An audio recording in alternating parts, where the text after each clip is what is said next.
Well, hello and welcome to my YouTube channel. It's really lovely to have you here. I had actually set all of this up out in the statutory, which is kind of like a covered deck at the back of my house.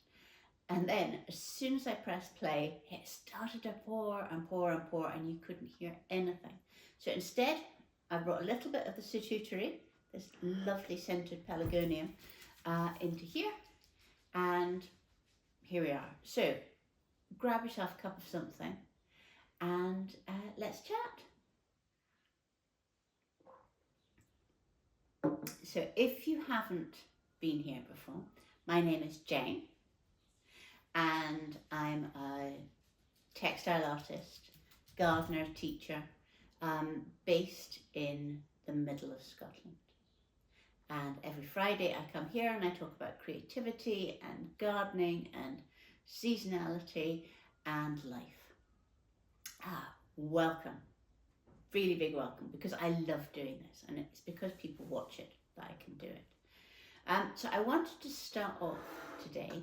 Last week I was talking about all of the things that I was making in May, and now we're in June, and I want to give you just a quick update on the dress that I'm making. Now, if you remember, if you saw it, and I will link up here, I'm embroidering a dress with chickens. So I had done this chicken, and I had done this chicken, and now I've given him a foot and a wing. But then I was looking at it and I thought, you know, what these chickens need is some flowers. So I have done this flower here. I'm going to embroider blue and yellow flowers in amongst the chickens, because it is, I think, very pretty, but it's also quite good fun.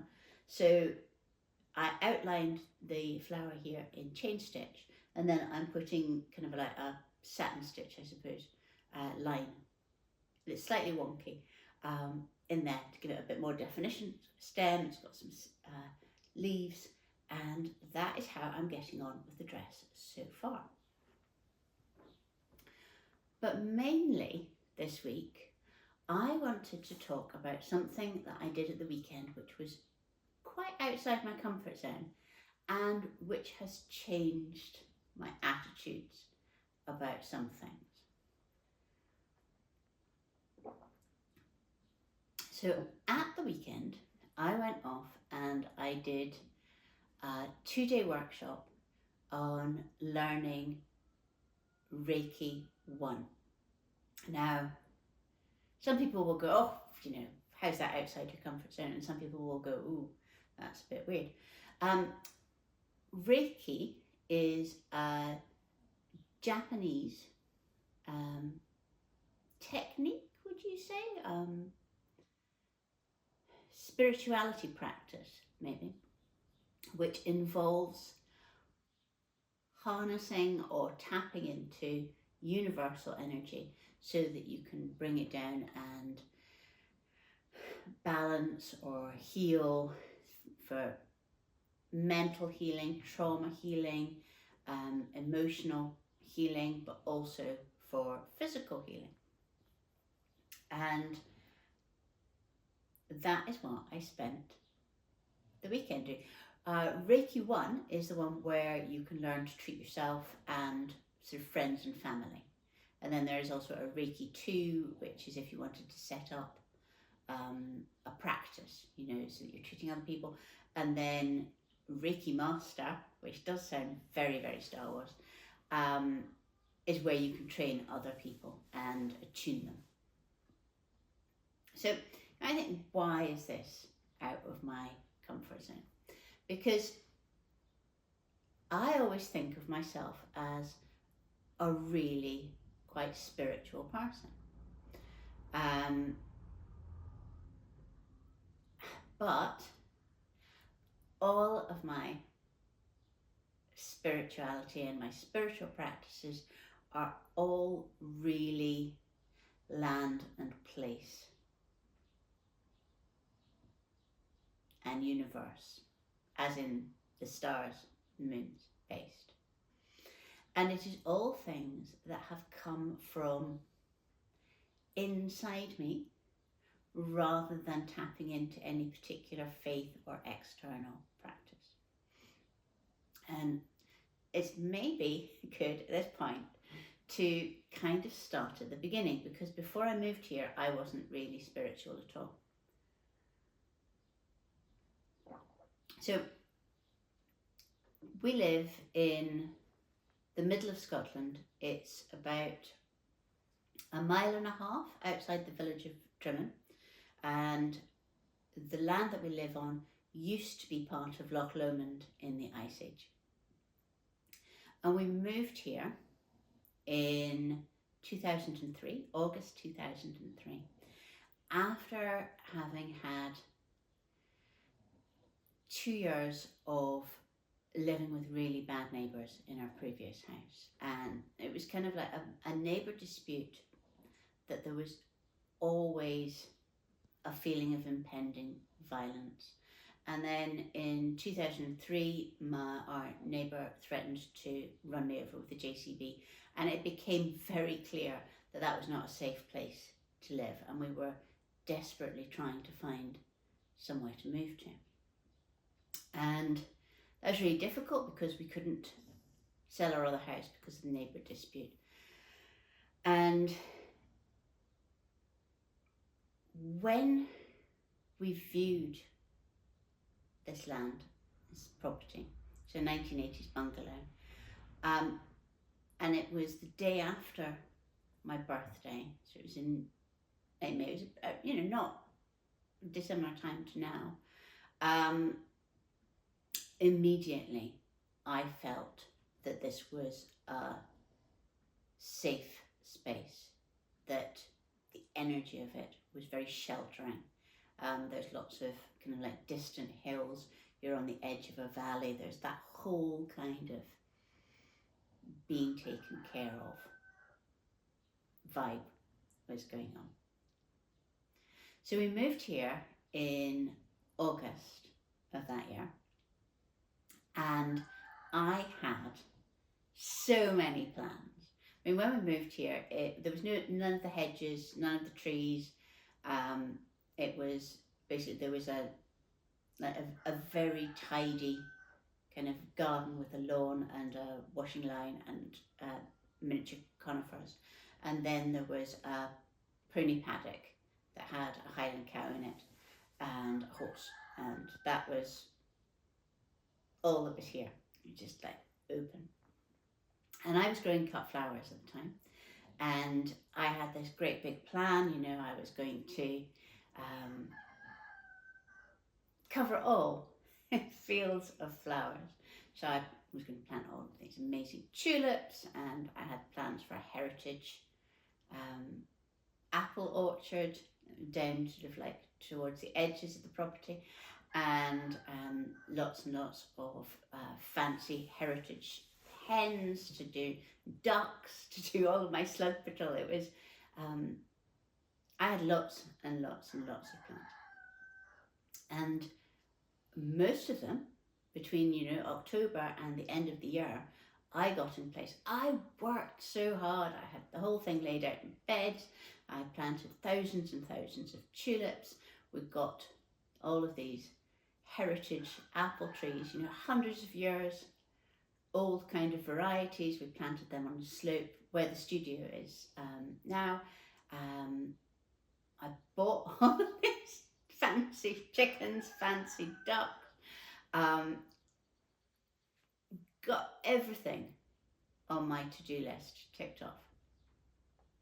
And then, following March, overnight, deer they dug up and they ate every single one of those tulip bulbs. And foxes came up and ate every single one of those fancy ducks and those fancy hens. And deer also munched to the ground all of my heritage apple trees. And it became very clear to me that coming in here with my plans, with my kind of blinkered, this is what I'm going to do, this is my ego here, was not working. It was a very, very good lesson in that is not working. Now, of course, this is not unusual. And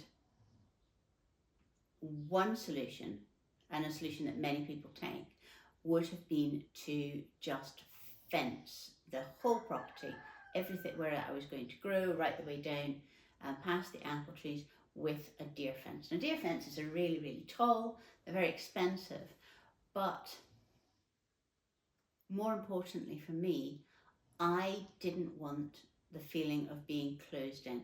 It's that kind of thing that, you know, the locked door, it either makes you feel really safe or it makes you feel scared. I'm somebody who, a locked door makes me feel scared. Why would I be locking it? A fence, a high fence that I was living inside would make me feel scared. It would make me feel disconnected. And I had been through enough years of feeling scared in my house. So we also didn't have the money. Quite frankly, we did not have any money. So instead of that, I made the decision that I would give over as much land as possible to the deers and the foxes and the badgers and the otters, who all live like down in the valley. And I would plant things between there and us that they would like better than my tulips, my fruit trees, my roses. The deer also really love the roses. To give them a reason to stay down there. We were planting hedges anyway to filter the wind, and thought, well, that's probably, you know, will give good demarcations once they've stopped being sticks. But to try and share this space. Now, you say, you know, what has this to do with spirituality? And what I would say is that this, and the way that it was a success, it'd be really, really rare for me to see deer or hare up in the actual growing part of the garden now. It would have to be very, very cold for a long period of time, in which case I would probably just, you know, buy feed and chuck it down. What this involved was me completely changing my view of the land and moving from something that was very head-based, very practical, lots of graph paper, lots of spreadsheets, that kind of thing, to something that was more about being here, paying attention, coming up with ways of working, ways of living that were much more holistic, which paid much more attention to the other creatures, plants, landscape that also lives here, and that, to be frank, was living here a long time before me. And gradually, I sunk into this landscape in really a very spiritual way, paying attention, knowing what grows, what doesn't grow. And I do not think this is unusual at all with people who spend a lot of time out in the landscape, because it takes you away from all of those spreadsheets and numbers and lines drawn on a piece of paper, and into something that is less ego driven, maybe, that is more intuitive, and that feeds spirituality. And it's really important to me that the energy of the place that I live here, and the energy of my home, all of that kind of thing, is clear and clean and gentle and generous and caring.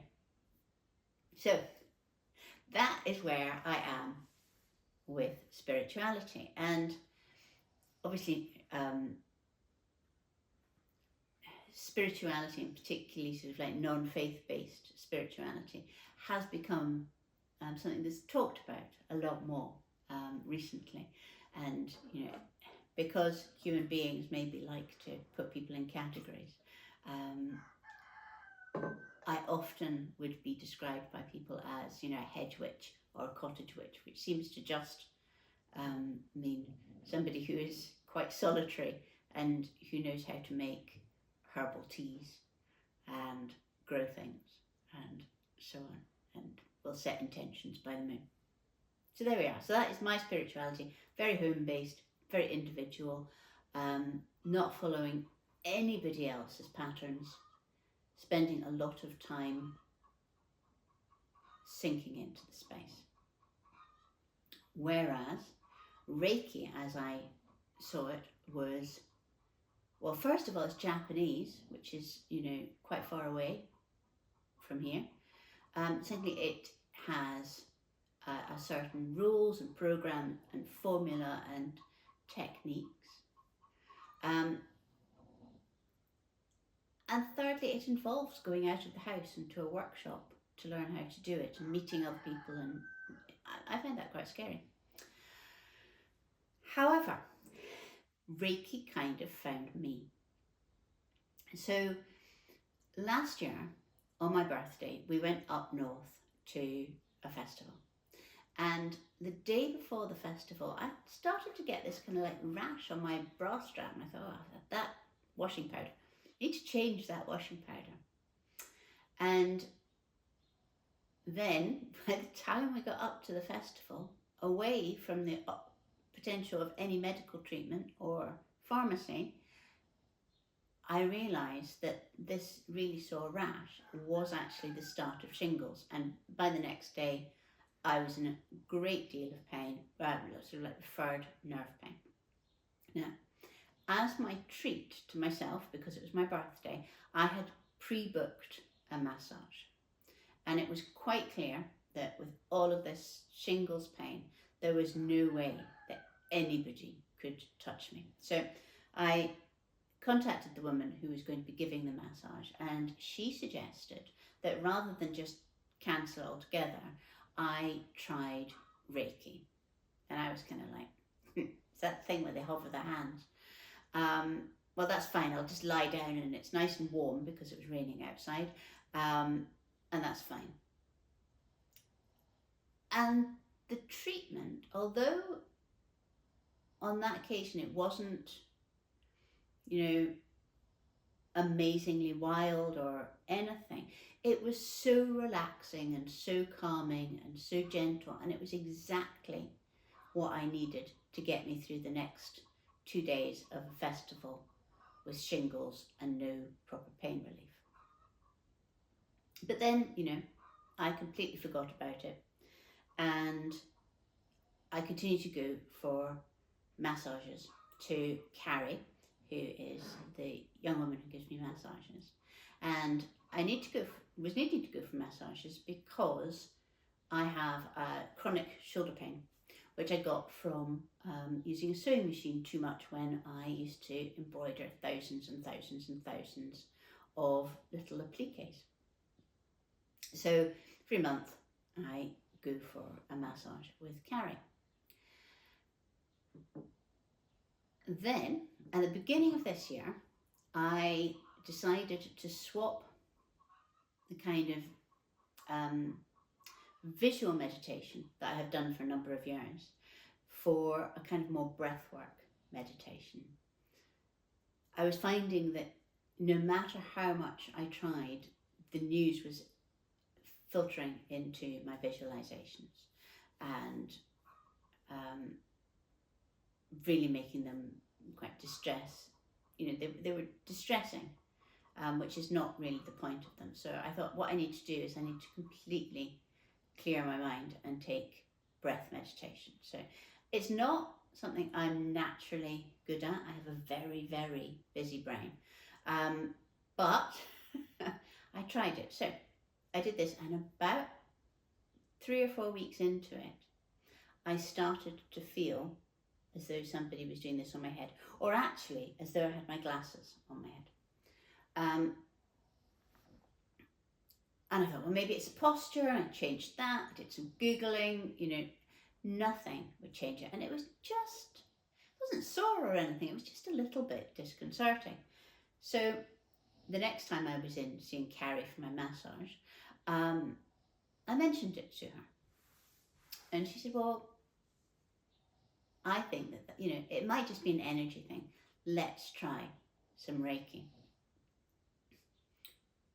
And we tried Reiki, and it was a completely different experience from when I'd been up in Aberdeen, because maybe I needed something different. So it was one of these Reiki things with lots of light and sensation and a feeling of levitation and things coming in which were kind of unblocking. And after it, not only had I had this sort of slightly disconcerting experience with it, the pressure on my head went, and my shoulder pain had gone, even though I hadn't had a massage. Then I went to Naples, and Carrie contacted me and said, I think you would be interested in reading more about Reiki, and she sent me lots of links to do this. And at the same time, in one of those things, I happened to notice that the Holistic Centre, which is about 500 yards from my house, was doing a Reiki One at, the first 2 days of June. And I thought, well, I will sign up for that. And came back from Naples, had a couple more Reiki sessions with Carrie, which were very strong and gave me a lot to think about, really a lot to think about how I go through life. And then, obviously, I went and did my thing at the weekend. And what it taught me, I think, because it was an amazing course and an amazing experience, and the people that I was doing it with were just so gentle and generous. So we had, there was 4 other people. No, there was 4 of us in total, so 3 other people. There was a police inspector who had just retired and wanted to kind of work out what she wanted in her life. There was a yoga therapist who was just setting up and really exploring the ideas between stress and back pain and so on, and how yoga and hands healing could go with that. And there was a woman from Germany who was touring Scotland for several months and had kind of picked this as one of her things. And then it was taught by Una, who I knew back when the children were really, really small at the school gate, but whom I had lost touch with. And rather than being this kind of really out there thing, which I had assumed it would be, or very formal, with lots and lots of rules and procedures and all of that kind of thing, Reiki One turned out to be just becoming more adept at doing something that most people do naturally anyway. So taking it from, when you say walk into a room where there has just been an argument, and you can sense that even though nobody's arguing, maybe even though nobody's even there, but you can sense that energy. Or how you know how close you can go to some people, how you need to stay back from other people, depending on their boundary energy. Or how you can go to somewhere that has such long history, and there are lots of places like this in Scotland where all of the physical existence of there having been a history there is gone, but somehow you can still feel it. So taking those things that I think everybody innately has and learning to channel it from this kind of universal energy flow.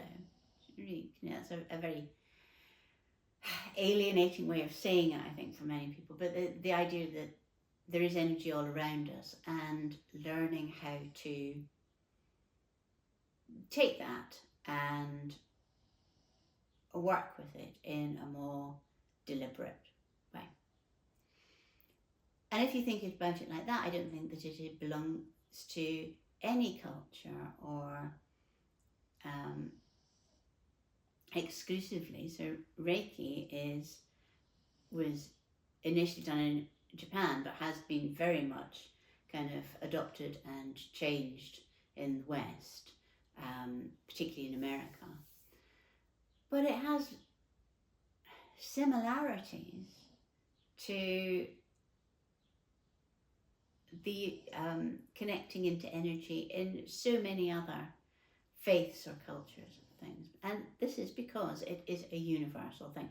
So that changed my mind about whether it fitted into my life at all. So now, temporarily, possibly, I don't know, see how it goes. When I wake up in the morning, I do morning pages, I have a cup of tea, and then I am doing Reiki first thing in the morning while I'm still in bed before I actually get up and do the day. And so far, we're 4 or 5 days in. It is proving to be a really calm, balancing, energizing way to start the day. So that was my weekend. It's a funny thing. It feels really odd talking about these things because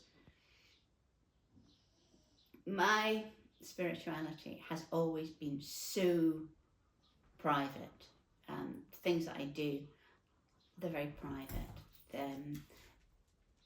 I'm not somebody who goes out to, join other women in circles. I think that would be wonderful if that was my kind. If I was that kind of person, I am the person who is, sitting on my own, quiet, just trying to, do my own thing. So no, that's all about spirituality, and I can let you know how it gets on week to week. But if you have the chance to do Reiki One, which is just about yourself, it's not about training to be a practitioner, it's just the first bit. Friends and family and pets. Dixie, who's behind me, who's quite an elderly Spaniel. I'm not allowed to say that she's elderly. My children go mad if I say that she's elderly, but she is. And I have been giving her Reiki to see whether I can you can see how much pain she holds in her joints now. I'm just wanting her to relax and release some of that. So we'll see how we get on with dog Reiki. And in the meantime, here we are in June. So middle of June, I'm starting a class in the Studio Club, which is all about cyanotypes. So over this next fortnight, I get to play with them. So this is what I'm doing. At the moment, I'm making lots and lots of cyanotypes so that I can work out exactly how I can have a really simple technique for people to join in that gives really good results, whether they're wanting very crisp results like this or something that's more sort of impressionistic. This is narcissi here. And I rather like this very impressionistic bit here, and this is pansy leaves and so on. So that's what I'm doing. The Studio Club is monthly membership. It's part creativity, it's part connecting in with nature, and spirituality in that very general. We set our intentions by the moon.